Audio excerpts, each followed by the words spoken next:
Bonjour, à partir de ce mardi 19 mai, 17 h, Parcoursup va vous transmettre l'ensemble des réponses aux vœux et sous-vœux que vous avez émis précédemment. Cette capsule a pour objectif de vous rappeler l'essentiel des dates et étapes que vous allez devoir suivre dans le processus d'inscription dans vos filières supérieures pour l'année prochaine. Tout d'abord, je vous rappelle que si vous avez plusieurs oui, vous ne pouvez en conserver qu'un seul et que vous avez un délai imparti pour en choisir. Du 19 au 23 mai, vous aurez 5 jours pour trancher entre deux oui. Le 24 mai, le délai est raccourci à 4 jours et à partir du 25 mai, il est réduit à 3 jours. Toute apparition d'un nouveau oui parmi vos réponses relance le délai à partir duquel vous avez le droit de répondre. En fonction de la nature de la formation auquel vous postulez, les réponses seront différentes. S'il s'agit de filières sélectives, BTS, DUT, classe préparatoire, vous aurez comme réponse oui, oui en liste d'attente ou non.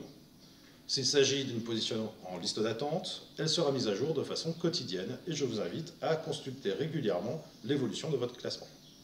S'il s'agit de filières non sélectives, les licences, les réponses peuvent être oui, oui si, une proposition d'un parcours personnalisé, oui en liste d'attente ou oui si en liste d'attente. Tous ceux qui malheureusement n'auraient que des réponses négatives à partir du mardi 19 mai, je vous invite à contacter tout de suite vos professeurs principaux ainsi que Madame Ivray afin que nous puissions vous accompagner dans la future phase complémentaire qui débutera le 25 juin.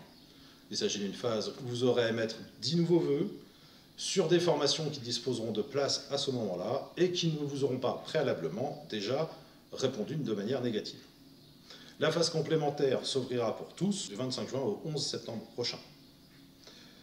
À partir du 29 juin, un point d'étape sera organisé afin d'accompagner les élèves qui n'auraient que des listes d'attente à cette période de l'année. Et éventuellement vous accompagner là aussi vers une future phase complémentaire si nécessaire. Je ne vous le souhaite pas évidemment. Je vous rappelle que l'ensemble des informations vous sont transmises soit par mail, soit par SMS, soit pour ceux qui ont pris l'option de l'application via l'application Parcoursup. Et je vous souhaite le meilleur dans vos affectations pour l'année prochaine.